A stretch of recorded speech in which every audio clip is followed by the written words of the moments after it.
Bienvenue à Cantina 2018, la 6e édition de la convention professionnelle de la restauration collective créée par PH Partners en 2007. Ravi de vous accueillir aujourd'hui pour cette journée qui accueillera pas moins de 220 participants, un record battu. Après avoir consacré l'édition 2016 à la révolution numérique dans le secteur de la restauration collective, on revient à des fondamentaux du métier en s'intéressant au contenu de nos assiettes, d'où le titre fil rouge de cette édition 2018 de Cantina, mais où vont nos assiettes ? Merci d'être venus si nombreux et si nombreuses. C'est une étude donc quantitative auprès de 1000 Français âgés de 15 ans et plus. En tout cas, la nourriture, c'est quand même toujours aujourd'hui un moyen de se réconforter et par des choses qui font plaisir. Manger mieux est une attente importante aujourd'hui. La collectivité est vraiment un domaine dynamique qui se transforme. Il y a eu beaucoup d'évolutions faites ces dernières années. Demain, c'est pareil, ça serait inscrit dans la loi. C'est quelque chose qui serait obligatoire pour la restauration collective. On est dans une période où il y a pas mal de contradictions dans le monde dans lequel on est. Comment est-ce qu'on peut aller apporter plus de services pour servir encore mieux et pour servir par excellence ? On en arrive à la liste des mentions obligatoires pour la restauration.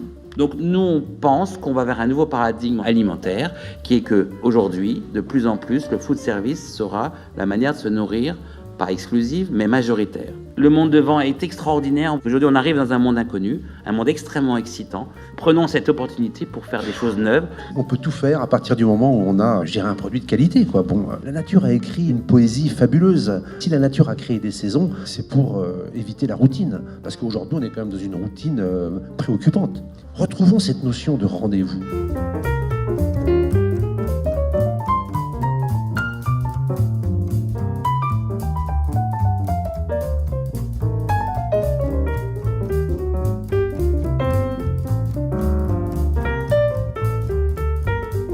Hygge. C'est ce mot qui n'existe que dans la langue danoise et norvégienne. C'est ce sentiment de bien-être et pourquoi pas transformer les obstacles que vous allez rencontrer en opportunités, parce que tout est possible.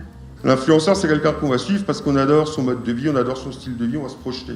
Pour qu'un manger sain soit bénéfique, il faut aussi que ça parle à la tête, il faut que ça parle à autre chose. Donc il faut avoir une vision beaucoup plus holiste, me semble-t-il, du manger. Par tous les choix qu'on peut faire tous les jours de consommation, on a un impact sur soi, sur sa santé, sur son bien-être, mais aussi un impact sur la planète. Ce qui est nouveau dans nos contrats alimentaires, c'est que les technologies ont changé le monde. Nos systèmes de confiance doivent changer, doivent évoluer. Quels que soient les chemins qu'emprunteront vos assiettes, je vous souhaite qu'elles soient saines, généreuses, responsables et évidemment gourmandes.